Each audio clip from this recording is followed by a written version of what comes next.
to our first EP collab, man. Oakland Vallejo, the Bay Area, stand up. I'm from that town. She from Vallejo. Said let's collab. She said okay. We all should play. Hot potato. Whoever got the hottest vibe. Challenges like this. It's me, Hamza. Best like creative players on hunters, no less. The lines in your forehead just told me you stressing. Got G-O-D on me side. Ooh, he blessed me. All these lies they tell it's a vaccine. They're acting it's so bad like it's wrestling. Keep my circle so small it's insane. If you made the cut then you're part of my team. Just like bowling at pint called stripes, no gutter. Attracted to the mind but I like my hooder. She gotta have a pretty face too. Hey, good evening or good morning or good afternoon. It is 12:15 a.m. where I am here in California. Shout out to the Bay Area. I am sorry for the late night live, but my schedule has been insane. Like 2024, I'm pretty sure I'm going to be busy like this all year long. And I'm just fine with it because I love being here. Welcome to the channel. I am Mrs. Best. This is the Mrs. Best Reviews recap. We are here to recap the season finale of Life After Lockup. This episode was titled Fighting Chance. Child, and then when I say there is no fighting chance, that man is difficult. That man will have you committing a felony and a misdemeanor all at once. He is a lot. Anybody who's here, likes the channel, whether you're watching now, whether you're watching the live replay, do me a favor. If you like what I'm saying, give the video a like, share the video so that we can get the channel out there. I'm trying to build my following, subscribers, all of that stuff naturally. So I appreciate each and every person who stops by, shares it, clicks the video, does any of that. You all matter. And without you, I couldn't do any of this shit. So what we are going to do is go over Life After Lockup the way we do. This is the same way we do our 90 Day Fiance show, where I recap that. We will go over each couple and what happened with them in the entirety of the episode. And because this is a season finale, I will be letting you know of what happened with the couples, as well as my opinions, who I want to come back, who I don't want to come back, because the show will be off starting now until April. And then in April, we'll get Love After Lockup back. And I will be recapping it. I always recap Love After Lockup, Life After Lockup, Love During Lockup, all that shit. Y'all are probably like, Mrs. Best, you're in a robe. Yes, I am in a robe. I am at home. It is cold as hell. We've got hurricane force winds here in California. I don't know what the hell's going on. Just a lot of rain, a lot of coldness. But, you know, I'm blessed to have a home and to be warm. So no complaints. Let's jump into this recap. We're going to start with Joy Nomi and Red. Joy Nomi is our Native American castmate. I believe she lives on a reservation in New Mexico. Her and Red have been together, not very well for a long time, but their relationship has been tumultuous, to say the least. She cheated on him, had a baby on him while he was in jail because she says she was lonely, even though she found a man in jail. She never visited him either while he was in jail. And then he got out of jail and basically cheated on her and all sorts of stuff. So last thing we saw was him coming back home from St. Louis to go and, you know, try to make it work with Joy. And we saw them going over a list. Joy was saying there's a list of things she needs in order to be with him, and that trust and honesty are the most important. So because those are the most important things, he confesses to sleeping with his crackhead Julie friend, who we saw on Life After Lockup. Or Love After Lockup, I'm sorry. Now, she breaks down when she hears this, and she says that she does so much for him and that he fucks around on her. She says that he chooses to be that way. But in my opinion, the same could be said for her, because you chose to fuck around on him too. And you chose to do it multiple times. And you had a baby. So just so in case anybody's wondering, I don't have any empathy for Joy Nomi. I just don't. She chose it. She chose to sit in it. This is her karma, in my opinion. So, and for those who are like, no, it's not her karma, y'all are fucking stupid. There's not a soul on this earth that could convince me that Joy Nomi doesn't deserve what she got. You went looking for someone in jail and then took advantage of the fact that they were in jail to go cheat with not one, but at least 3 different men. You don't even know who the father of your child is. That's a different type of cheating. At least be able to say who the daddy is. You can't even say that. Hot Mess Express. So basically, he tells her that Julie cut him off which is the worst thing. How is Mr. Osotenda commenting while driving? He should be driving. And I don't understand. I just want to make it very clear. I can't even say B3ST don't support this because B3ST is commenting this. He says she's huge. She is. If you're going to be sloppy at the weight, I think there's a difference between being overweight and just letting yourself go to points of sloppiness. And I think Joy is there at the point of sloppiness. And that's her opinion. And that's my opinion. She is pretty big. I'm not going to lie. I can't bullshit there. Anyhow, she says to Red that she doesn't believe anything that he says after he says that Julie doesn't want anything to do with him, which was a lie because we know that he was just calling her in the previous episode. I was dying because Joy is crying and then she's like, was her pussy better than mine? Joy, why does it matter? Why does it matter, Joy? Why are you so upset and in tears about something he did? Can we ask the same thing? Were those 3 guys you fucked, were their dicks better than Red's? I just want to know. Since you want to know if Julie's coochie was better than your coochie. Meow. I just want to know. Like, I've been cheated on before. The question that went through my head wasn't, is her coochie better than mine? It was, I'm going to kill this hoe or this nigga. That's what it was. It was that. That's it. That's it. That's it. Why? That's a strange thing for her to ask. But that's what Joy Nomi does, y'all. Joy Nomi is insanity. She's genuinely insane. So basically, after she asked if the girl's coochie was better, it is a weird question. That's very weird. Like, yeah, I cheated on you. Was her coochie better? He doesn't know that before he cheats. So obviously that's not the reason he did it. Just saying.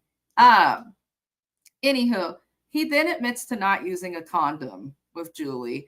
And she says that he needs to call to ensure that Julie ain't pregnant. Ironic, Joy. Ironic you say that. She's probably been in that situation.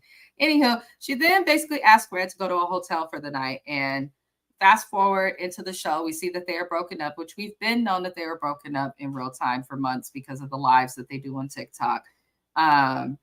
We also find out now, if you remember during Love After Lockup, people were like, he fucked Julie in the same hotel as Joy. And people were like, no, he couldn't have. He did. And Joy Nomi confirmed it. She said, he had sex with her in the same hotel that we were at. And I'm like, ooh, that's cold. It's just the way that he cheated that just makes it like so much worse than it just makes it really bad. Anyhow, back in St. Louis, we see Red. Now that he's not with Joy Nomi getting cashed out, he's finally applying for jobs. And he says that he does miss the little family he had with Joy. We see him struggling to find jobs because he does have a criminal background that takes up all of his adulthood. He's never had the opportunity to attain work experience because he went down when he was still a teenager. We also see Joy preparing to ship him his shit. And she writes a corny note saying that he destroyed the family. No, Joy, you destroyed the family before the family could be by going and making another family, by having a kid with 3 different men, because she doesn't know which one is the father of Sway. And I'm not letting that shit go because listen, I don't care. You could sleep with 10 different people a day. I don't really give a fuck. But I think when it comes to bringing children into the world, that's where people start to give a fuck because your bad decisions can impact somebody's, else's kid. There you go. You have kids that grow up in single households. And then you see, there's a lot of young men, especially where I grew up, where like they're in the streets with the shit, but only because they want to help their moms because they had single moms who probably could have avoided fucking having them if they would have used the condom or kept their legs closed, however the fuck you put it. So it's kind of like, I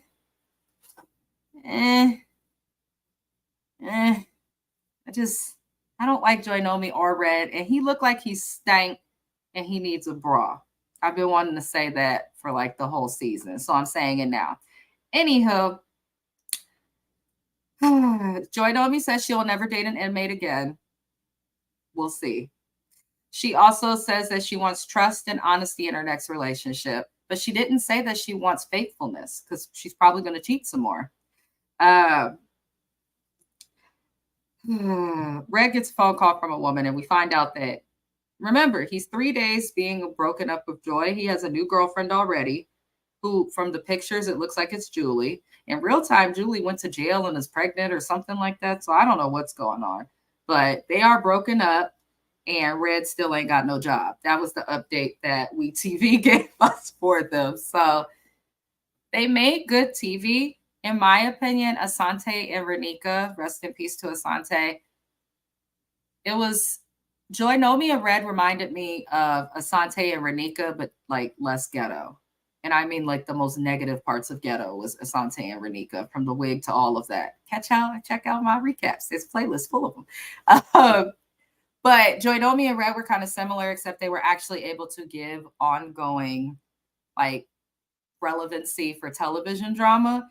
But they're both so stupid and sloppy that I'm just like not surprised that this didn't work. It's very rare that people forgive people for making a child outside of a relationship while they're like in a relationship. So the fact that he forgave her was probably from a manipulative place. I feel like he probably only forgave Joy for cheating because he knew that he was going to be cheating and has been talking to a bunch of women in jail the whole time. So some might say, well, that's all the reason for Joy to cheat. Like her sister's like, well, he chose to forgive you, so he can't throw the cheating in her face. Yes, the fuck he can, because her cheating is in his face every day, as long as he's around her son. So I don't know. They're both weird. Hopefully they got their little, karma with each other and, things get better. At least I'm hoping. I don't think it will, though. I really don't. Anywho, the next couple we're going to go over is Taylor and Chance. This is going to take us a little while. I was watching them with my husband right before he left for work earlier, and I was watching them like, this is craziness. What the hell? I think I cracked my phone, y'all. Look at this. Craziness. Anyhow, apologies. I got sidetracked. They are speaking about the fallout from their breakup. They're not together, Taylor and Chance is having some sort of emotional vomit of words and breakdown at what looks to be like a gas station. He's always in some shady ass place doing all of this when he talks, and Taylor, she just didn't understand that. I'm just like, what you smoking, Chance? Is it crack rock? Is it the crystal meth, amphetamine? You got fentanyl? What is it? Because I know that he's on something. I know for a fact this man is on drugs. Nobody can tell me he's not on drugs. If anyone's ever had a loved one that struggled with drugs, the way that Chance acts in the scene that we see when they first come on the screen is exactly how people find out their loved ones are on drugs. Like people I've known who've struggled with drugs literally acted like Chance and did not realize they were acting that way. And that's when I was like, okay. You on some other shit. Like that's genuinely how his behavior's erratic. It doesn't make sense. It's a mess. It's a hot mess. So he says that when he hurts Taylor, it hurts him. Gaslighting. That's all he does. It doesn't make any sense. Classic manipulation, classic gaslighting, classic narcissism. I just can't stand it. He also says that he would be devastated to lose Taylor and wants to work it out. So he gets Taylor to meet up and talk to him. And she's cold because they're in Missouri. I believe it snows or something out there. Listen, I'm in California and I tend to avoid states where it snows. I've done pretty good at it, except for when a previous job sent me to fucking Minnesota. I was pissed in the winter because, I had to learn about black ice. I was like, oh shit, this is not fun to drive on. It was just cold. I don't like the cold. I don't. My sister tried to invite our family for Thanksgiving to Tahoe. Everybody was sledding, trying to snowboard, doing all these things. I didn't like any of it at all. I skied once. When I fell, I was done. I was like, oh, it doesn't hurt, but it's cold. I don't like that. And I got in a hot tub in the snow and I got sick the week after. So I was like, this is not for me. Anywho, true California girl, y'all. Anywho, they when they meet, he gives her a jacket. And this was so funny. My husband had me rewind it because we were watching together. He comes, puts on the jacket, and he's like, and I kind of knew he was up to something weird because of his face. But he goes, he puts the jacket on Taylor, and then he like puts his arms around her like he's gonna kiss her. She's like, whoa, whoa, whoa, get off me. He gets mad. I was like, oh, what? Why did he go in for it? But she smiled. So I was like, either this scene is fake, which I don't think it is, because in real time he's like still getting in trouble and having problems. Or she liked that shit, but she's like, nope, I'm done with him. Nope. I'm fucking done. So I get that part. Anywho, basically, Chan says that he says that Taylor spoke his cheating into existence. He basically is trying to say that Taylor was accusing him of cheating so much, and he claims that he wasn't cheating. So he's talking to his friends and stuff about Taylor accusing him of cheating. And someone told him, well, maybe she's accusing you so much because it's what she's doing as well, which sometimes does make sense. But in this case, it does not. I don't know how to go through all of this. So excuse me if I look through my notes because there was just a lot with these two. So basically, he eventually, when Taylor calls him out, she says, no, that's a lie. This is a lie because you met up with this girl at the bar. You met up with this person. You're lying. She calls him out about his bullshit and backs him into a corner. She's finally standing up for herself. So he finally admits to cheating on her. And he says that he went to a bar and a chick came up to him. She sensed his sympathy. And basically, she gave him sympathy coochie. He says the weirdest stuff, right? Because she cries when she finds out. And then he doubles down. And I'm like, why is he doing this? He's like, and I fucked her. And I got hard and I fucked the shit out of her. And I'll tell you this, I had to think about you in order to do it. Because you were who I want. Like, what? Did I really just, you better not ever, why did you have to tell her how erect that you were? Like, who says that? Who does that? Like, I could not believe that I really saw that on the television. He says he was imagining she was Taylor. I said, so now you've just disrespected two women in one sentence somehow. She understandably gets upset. And this is where I'm like, okay, Chance, this is deeper than drugs. You're emotionally and mentally abusive and potentially physically, the way he snaps and says, fuck her afterwards. So then Taylor wants to know, well, how many people did you sleep with? And he quickly says 5. And well, he said approximately 5. How the fuck do you approximately sleep with someone? Either you did or you didn't.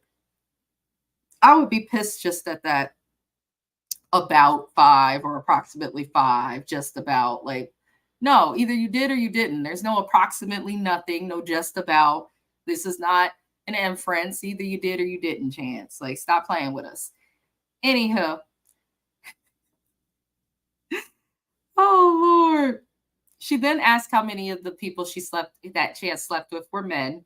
And I rewinded this, you guys, and turned on subtitles and then rewinded it again to watch and read it again, and then rewinded it again just to make sure I was not hearing it correctly. He says 1. She says, well, how many of those people you slept with were men? 1. Well, I mean, I didn't sleep with a man, but, and then he explains how he went to stay at a buddy's house because they were getting into it. And he was asleep, and his friend came over, and from what it sounds like, gave him, I'll say, fellatio. So I'm not trying to get banned on these YouTube streets. But yeah, and so he just let it happen.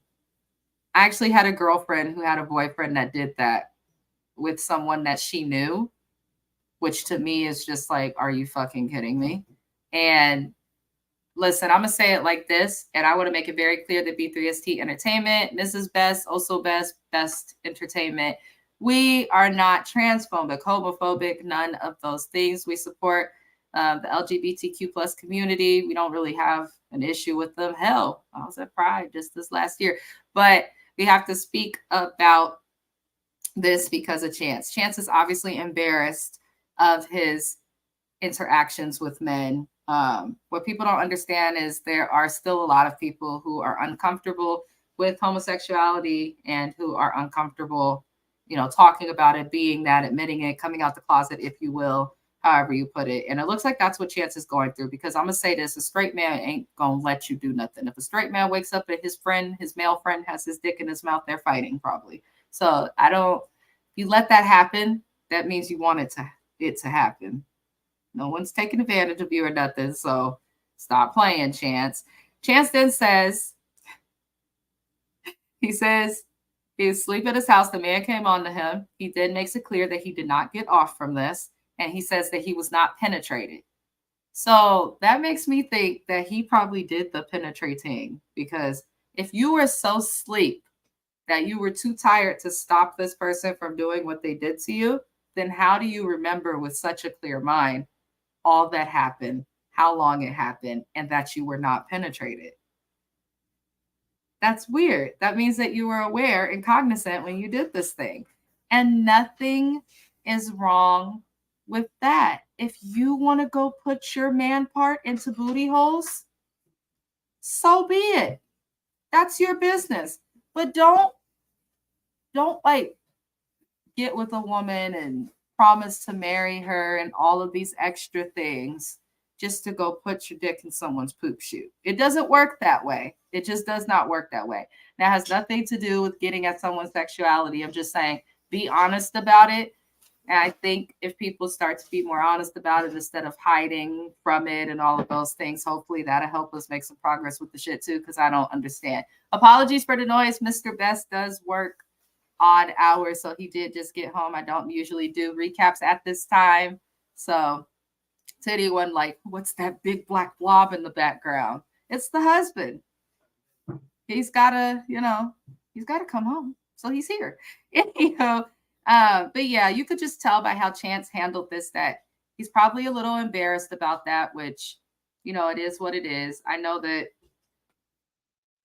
he's just struggling. That's all I'll say. So basically, he then says in the confessional that he is not gay or transphobic and that there are millions of gay people in the world.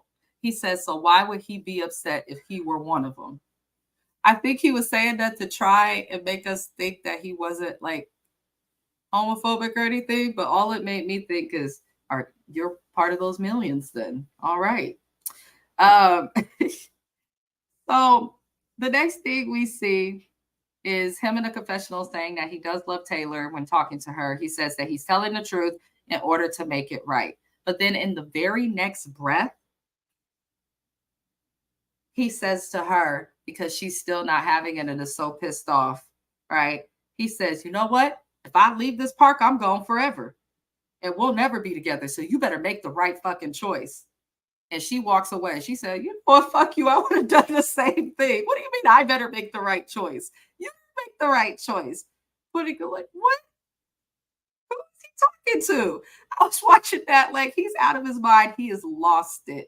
He is in shambles, just shackled by his own fucking secrets. So she does say, and as he's leaving, or when Taylor's walking away, and you better not have no men around my kid.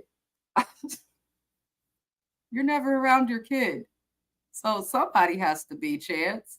Come on now. So Taylor says that Chance taught her to listen to her women's intuition. I think that's God's gift to all of us women, our intuition.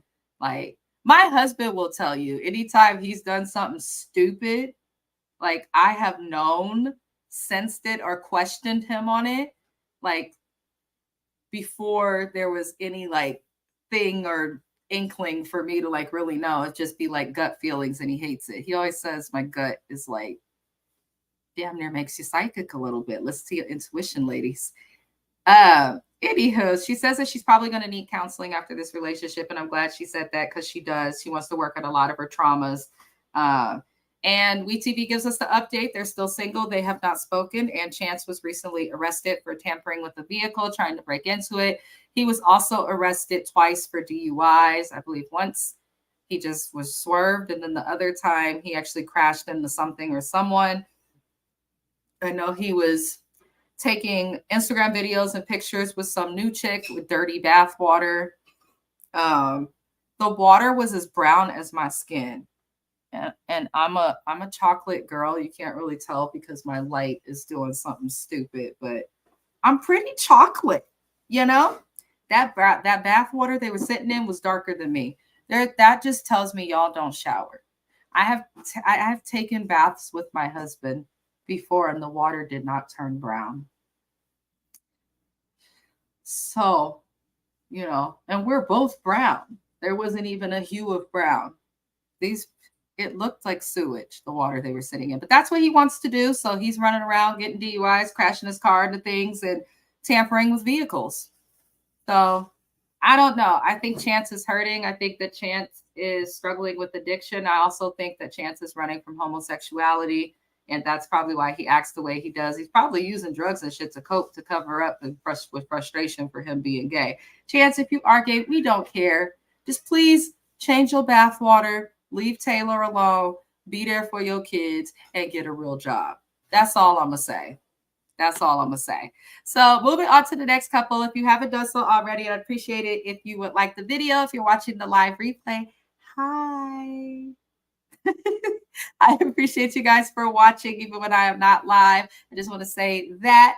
Do me a favor. If you like what you see, subscribe. Give me at least a week, a trial period, whatever the hell. If you don't like it, unsubscribe. You'll be all right. Moving it along, we're going to discuss Brittany and Key Rock. They were the first trans couple that was on this show. They did well. They were also extremely. My cat is just howling. Be quiet. They also are the youngest couple that's on this show as well. So they just got done visiting Brittany's grandmother, which is good. And she tells Karak that she called out of her job because she misses her family. I'm just happy the bitch got a job, because remember, we saw her quit her job and school so that she could be with Karak all the time. I don't respect that at all when my ass was struggling to go to school. I graduated college just a few months ago, like, what was that, October? Yeah, so like 5-6 months ago almost. So, I wish I could have quit to spend more time with my dude, but it didn't exactly work that way. She's so funny. Anywho, she says that she called out to work because she misses her family. This is how I know you're fucking stupid. If you don't just fucking FaceTime them and call it a day. So she mentions she wants to move to New York City because her grandmother said that they are welcome to move there. And she tries to say that she wants Key Rock to consider moving there in at least a year. With Brittany, I'm not going to go in on her too much. She's young, she's dumb, she's selfish, and she can't expect for Key Rock to leave his family so that she can have hers. You have to find a way to compromise, my darling. Anywho, she ends up calling her grandmother, and everything just gets better, proving that she's young and was just having a temper tantrum. We then see them go to an LGBTQ friendly church. I thought this was a little controversial to show on TV, but I got the message and thought it was good also. There are a lot of churches that will not let you in sometimes just because of your, if you're gay, straight, whatever the hell. So it's good that they have a space like that, especially in the South, to go. Very good that they have that. Anyhow, they head to the beach for a baptism because Brittany and Key Rock are both getting baptized. Now, she grew up Catholic, but her confessional was funny, but it explained it. She said, the Catholic Church, Ave Maria. And then she said the church she goes to now, non-denominational, it looks like, they're like, hallelujah, all the passion. So she likes that there's some soul to the church and you can actually feel the spirit, feel the energy and all of that. Good for them. Basically, they get baptized. I think they're going to be okay. I wish them success. And they say they'll be married in 2024. That was it. That's all we got from them. That was literally it. So I'm going to say this, though. I don't care to have them back next season. she obviously doesn't want to make her family look bad, especially her mom with the homophobia, the religious stuff. I think what needs to happen just in general, LGBTQ plus can't expect to throw their beliefs onto all of us and force everyone to accept it. At the same time, people like Brittany's mom and parents who are, heavily religious, it teaches you, no matter what your religion is, that God is the one that should be doing the judging, not us. So it's a little extreme to cut off your daughter just because of who she chooses to date. Key Rock's not a murderer. He's not a serial killer. He's done his time. He's doing the right thing. He has your daughter in church. So to allow his sexual orientation and gender identification to be the driving force that's keeping you away from your child, to me, it's stupid. Both sides of this little battle, the LGBTQ plus and, those who are not or who are against it, it doesn't make any sense. Who people sleep with shouldn't affect us individually. And if you do believe that for religious reasons that them being in a same-sex relationship or a trans relationship is going to, cause them to go to hell because God doesn't like that, then let God send them there. It's not up to you to do his work for him. So, I'll leave it there and keep that simple. But, I wish them the best. Moving it along, we are then going over Melissa and Louis. I don't like Melissa. I don't ever want to see her again on this TV screen. I think Louis a simp for staying with her. He should have been checked her ass, but he seems sweet. She reveals her nose and she's still unattractive. You could tell Louis did not like her nose. People have been roasting her on the internet about this nose. Her nose is literally saluting. I mean, I don't get nose jobs, but I'm one of those people where every time someone gets a nose job, I really don't see the difference. It's so hard for me. I would never pay for a nose job. I just wouldn't, But I'm not into plastic surgery. I'm just the way I look, and those who don't like it, look the other way. That's how I feel. He gives her a message in a bottle, which was a cute idea, but you just give her the fucking note. The message says, "I love you, and I will eventually propose," basically. She asks for a timeline. He says in a year. She says she wants to get fake boobs next. She just wants to get plastic surgery. It's not going to help you, Melissa. I think you should work on your character, your attitude, and how you treat your man and others before you work on anything else. They were pretty boring. They're still together. Good for them. Moving on. We're going to go over Lindsay and Blaine.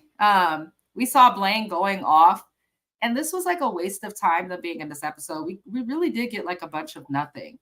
He was upset at Lindsay. He hollered about her running off with a married man, which Deontay, who used to date Lindsay, who was also on Love After Lockup, confirmed that it was a girl that he knew and was dating that took the picture of Lindsay with that married man. But Lindsay swears it wasn't her. It was her because she was going off on Blaine and doing all that extra shit. But the moment he mentioned her running off with a married man, she got silent because she didn't know what to say. Girl, just admit you was sleeping with a married man and be glad it wasn't mine because you would have got your ass beat. That's all she has to do. That's all she has to do. But Blaine runs off on his four-wheeler. They're not going to live together because of his medical marijuana card. They are thoroughly broken up. Lindsay is the problem. She went through this with Scott. She went through this with Deontay. There's probably going to be some more boys, and now she's gone through it with Blaine. They haven't spoken at all, but Blaine is living with his son and a friend, and Lindsay is living with her daughter. It's sad that the only time Lindsay spends time with her daughter is when she's not with a man. That's a damn shame, but I don't want to see them back on my screen. I don't want to see them back on this fucking show. I'm sick of Lindsay. Let's make it what the show is supposed to be about. Love after lockup, love during lockup, life after lockup. This is supposed to be about couples. This bitch just be bouncing from dude to dude, and I'm tired of seeing it. So that's all that's happening with them. Justine and Michael, another couple I do not care to see back on the TV screen. Comment your opinions if you think that they, should be back, or if you have a different opinion, or comment why you think they should not come back, because I can't stand them. They're pretty boring. So his mom throws out the paternity test, says the baby is beautiful and obviously Michael's. She also says that she's never seen her son as happy as he is with Justine, which is good. I'm glad that the lady is done tripping. She did kind of introduce them, so you should be happy. Like, look, I caused them to find love, you know? Uh, Basically, he asked Justine if his daughter and his mom can move in with them. First of all, Michael, I understand you love her, but you don't ask no bitch if your children can live with you. Yes, they can, because I'm living with yours. Don't ask her that. But of course, she agrees. So the mom and daughter are going to be coming there. The update was boring with them. Michael might get a vasectomy. Okay. The next thing we'll go over is Chevelle and Quaylin, and they were the last couple that we really got to see. We're going to go over Eris and Cameron and Sean and Sarah as well. But Chevelle and Quaylin, we saw them meet with Maila, which is Chevelle's daughter, her grandmother on her dad's side, the dad who was not there for her at all. Things go well, but the grandmother doesn't like when Chevelle comments on her son basically being a bum dad. He's not there for her kid at all. Chevelle tells her that she's thinking of having Quaylin adopt the daughter, and the grandma loses her shit. She says that having Maila adopted by Quaylin severs the daughter not just from her dad, but from the family that wants to be there. You know, they can't make him be a dad. He's grown. So the grandmother then wants to talk to Quaylin, makes peace with Chevelle, and Quaylin explains that he cares about Maila and that her son can try way harder to be there. He's like, I'm not holding him against, that's her real dad. He's not keeping her from him. But all we know is the adoption's on pause and their wedding planning.